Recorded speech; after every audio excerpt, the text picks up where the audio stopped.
అంటే మేడం ఇప్పుడు ఈ ఐవీఎఫ్ కానీ ఐయుఐ కానీ ఐసిఎస్ఐ అని చెప్పేసి అంటే రకరకాల విధానాలు ఉన్నాయి కదా, ఎక్సీ లాంటివి.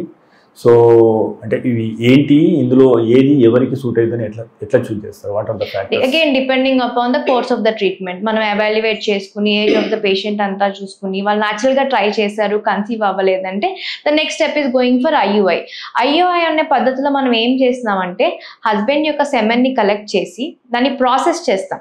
అంటే క్లీన్ చేసి కొంచెం యాక్టివేట్ చేసి కరెక్ట్గా మొటైల్గా ఉన్న స్పర్మ్స్ తీసుకుని అది మనం డైరెక్ట్గా గర్భసంచిలో వదులుతాం.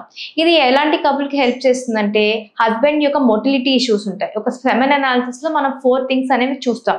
కౌంట్ ఎట్లా ఉంది, మొటిలిటీ స్పర్మ్స్ అనేవి సరిగ్గా మూవ్ అవుతున్నాయా లేదా, మార్ఫాలజీ అంటే స్పర్మ్ స్ట్రక్చర్ బాగుందా లేదా, దెన్ ఇన్ఫెక్షన్ స్పర్మ్లో ఏమన్నా ఇన్ఫెక్షన్ ఉందా సెమెన్లో.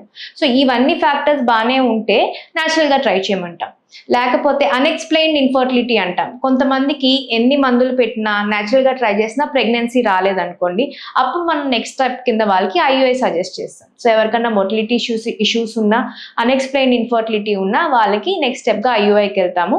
దాంట్లో ఏంటంటే మనం ఈ సెమెన్ని డైరెక్ట్గా గర్భసంచితో వదలడం వల్ల ఆ డిస్టెన్స్ అనేది తక్కువైపోతుంది. స్పర్మ్ ట్రావెల్ చేయాల్సిన డిస్టెన్స్ ఏమి ఉండదు అండ్ ఫర్టిలిటీ ఛాన్సెస్ అనేది పెరుగుతాయి. సో 30% సక్సెస్ రేట్ ఉంటుంది మనకి ఐయుఐ చేసిన వాళ్ళకి.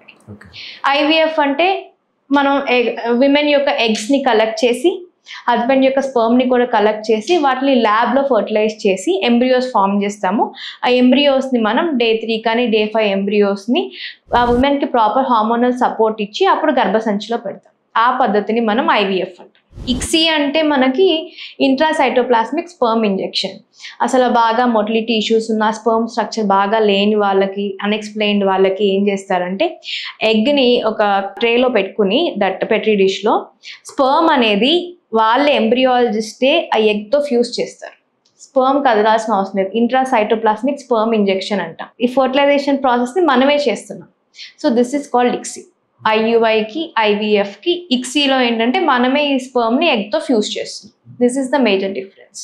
మీరు తీసుకునే అదే మందులు, అదే నాణ్యమైన మందులు, కానీ సగం ధరకే. అవును, మెడ్ ప్లస్ బ్రాండ్స్ పై 50 to 80% తగ్గింపు.